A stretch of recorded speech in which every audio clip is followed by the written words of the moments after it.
السلام علیکم ناظرین، کیا حال چال ہے؟ طبیعت ٹھیک ٹھاک؟ امید کرتا ہوں کہ آپ خیریت سے ہوں گے اور خوشباش ہوں گے۔ ناظرین، میں آپ کو اپنے چینل پہ اور اس ویلاگ میں خوش آمدید کہتا ہوں۔ ناظرین، آج میں آپ کو ایک ایسی یہودی وفادار خاتون کا ایک واقعہ سنانا چاہتا ہوں کہ جس کی وجہ سے 70 کی دہائی میں جو ہے وہ اسرائیل اور امریکہ کے درمیان معاہدہ ہوا، اور اس معاہدے کی وجہ سے اسرائیل بچ گیا اور عربوں کو شکست ہوئی۔ یعنی کہ اسرائیل میں جو ہے نا اسلحہ تھا اور اسرائیلی معیشت کی حالت بھی برباد تھی، مگر اس عورت نے اسرائیل اور امریکہ کے درمیان ایک معاہدہ کروایا، تو اس معاہدے کی وجہ سے اسرائیل کی بچت ہو گئی اور اس کو فتح ہو گئی۔ آئیے میں آپ کو یہ واقعہ ذرا پڑھ کے سناتا ہوں کہ دیکھیں کہ اسرائیل کو کیسے فتح حاصل ہوئی اور یہ معاہدہ کیسے ہوا اور یہ خاتون کون تھی۔ یہودیوں کی وفادار شیرنی۔ عربوں کو یہودیوں کی وفادار شیرنی گولڈا میئر سے سیکھنا ہوگا۔ چین اسموکر گولڈا میئر نے 1973 میں اس وقت امریکہ سے اسلحے کا بڑا معاہدہ کیا تھا جب اسرائیلی معیشت کی حالت پتلی تھی۔ اسرائیلی کابینہ نے اس معاہدے کی منظوری سے انکار کر دیا تھا کہ اس کے بعد اسرائیل میں ایک وقت ہی چولہا جل سکے گا۔ گولڈا میئر نے سب کو سنا، تنقیدی جملے تحمل سے برداشت کیے، مخالفین کی تنزیہ مسکراہٹ نظر انداز کی اور سارے خدشات درست قرار دے کر سمجھاتے ہوئے کہا کہ امریکہ سے معاہدہ نہ کیا گیا تو اسرائیل رہے گا نہ اسرائیلیوں کے چولہے۔ ان دنوں مصر اور شام نے مل کر چڑھائی کر رکھی تھی، جنگ زوروں پر تھی، لیکن بیمار بوڑھی شیرنی کے کیے گئے اس نکل راس معاہدے نے پانسا پلٹ دیا۔ اس کے بعد امریکہ نے 22,000 ٹن سے زائد اسلحہ اور ٹینک، آرٹلری، گولہ بارود، فینٹم اور A4 اسکائی پاک لڑاکا طیارے، ٹرانسپورٹ طیارے اور وہ سب کچھ دیا جس نے جنگ کپور کا نقشہ بدل دیا تھا۔ ان امریکی طیاروں کی مدد سے مصری فضائیہ تقریباً تباہ کر دی گئی۔ نکل راس ڈیل نے اسرائیل کو بچا لیا تھا۔ بہت بعد میں گولڈا میئر نے واشنگٹن پوسٹ کے ایک صحافی رچرڈ ہارورڈ کو انٹرویو دیتے ہوئے اس مہنگی ڈیل پر پوچھے گئے سوال کے جواب میں کہا، یہ میں نے مسلمانوں کے پیغمبر محمد صلی اللہ تعالیٰ علیہ وآلہ وسلم سے سیکھا تھا۔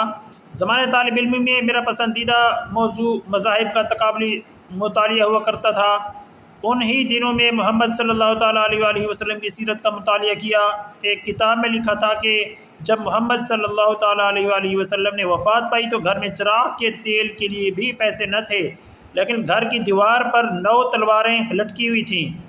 آج قطر اور عربوں کی حالت 70 کی دہائی والے اسرائیل سے لاکھ درجے بہتر ہے۔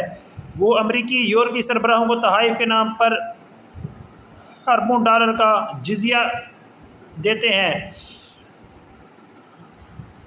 قطر کا سرکاری ادارہ قطر فاؤنڈیشن 20 برسوں میں 4.7 ارب ڈالر امریکی جامعات کو دے چکا ہے۔ قطر امریکی یونیورسٹیوں کے ٹاپ 5 غیر ملکی ڈونرز میں شامل ہے۔ ان عنایات کے باوجود اسرائیل آیا اور اسے ٹھوک کر چلا گیا۔ دیگر عرب ممالک کو بھی اب آنکھیں کھولنی ہوں گی اور رسول اللہ صلی اللہ تعالیٰ علیہ وآلہ وسلم کی سنت پر عمل کرنا ہوگا۔ سمجھ لینا چاہیے، اپنی حفاظت خود کرنی پڑتی ہے، اسے ٹھیکے پر دینے سے بات نہیں بنتی۔ دوحہ میں یہ ثابت بھی ہو چکا ہے، مزید کیا چاہیے۔ ناظرین، یہ واقعہ تھا اسرائیل کی ایک وفادار خاتون کا کہ جس نے کس طرح سے تمام مسائل کا مقابلہ کر کے اپنے ملک کو جو ہے اس نے بچایا، سیو کیا اور عربوں کو شکست دلوائی۔ کچھ بھی نہیں کیا، صرف امریکہ اور اسرائیل کے درمیان ایک معاہدہ کروا دیا اور جو کہ اسرائیلی حکومت بھی راضی نہیں تھی، مگر اس نے صبر و تحمل سے کام کیا اور اسرائیل اور امریکہ کا جو اسلحے کا معاہدہ ہے وہ کروایا، جس کی وجہ سے اسرائیل کو فتح حاصل ہوئی۔ تو ہمارے ہاں تو لوگ اپنے ملک کی وفاداری کو جو ہے نظر انداز کرتے ہیں، ملک کے وفادار نہیں ہوتے۔ ہمارے یہاں کچھ سیاسی لوگ بھی ایسے ہی ہیں جو ملک کے ساتھ وفادار نہیں ہیں، اور بلکہ تمام مسلمان ہی ایسے ہیں کہ ہم اپنے مقاصد پر توجہ نہیں دیتے، بس جو ہے جنگوں میں مصروف ہیں۔ دیکھی جنگیں ہیں، پتہ نہیں کس نے ہم پر مسلط کی ہیں، بس ہم جنگیں کرتے ہی چلے جا رہے ہیں، کرتے ہی چلے جا رہے ہیں، اور اسرائیل اور امریکہ جو ہے تمام اسلامی ممالک کو کھائے جا رہے ہیں، روز بروز کھائے جا رہے ہیں، بس معیشت کو، اخلاقیات کو، تہذیب کو، تعلیم کو، سائنس میں وہ لوگ اتنا آگے چلے گئے ہیں کہ ہم تو ان کے شروع بھی ہم نے نہیں کیا نا۔ سائنس میں کوئی بندہ ایک سٹیپ لے لیتا ہے، شروع بھی نہیں کیا ہم تو بس سوچتے رہ گئے، جنگوں میں پڑتے رہ گئے، بس کوئی ہمارا پرسان حال نہیں ہے۔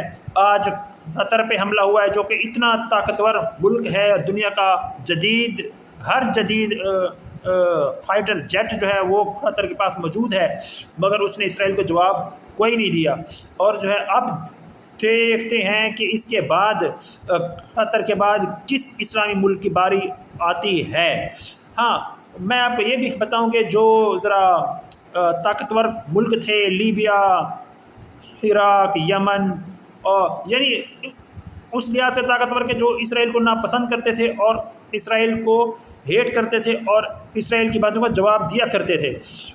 اسرائیل کو لگتا تھا کہ یہ اسلامی ملک جو ہیں یہ ہمارے مخالف ہیں، تو ان کو اس نے ختم کر دیا۔ اب جو ہے اب رہ گئے ہیں عیاش اسلامی ملک۔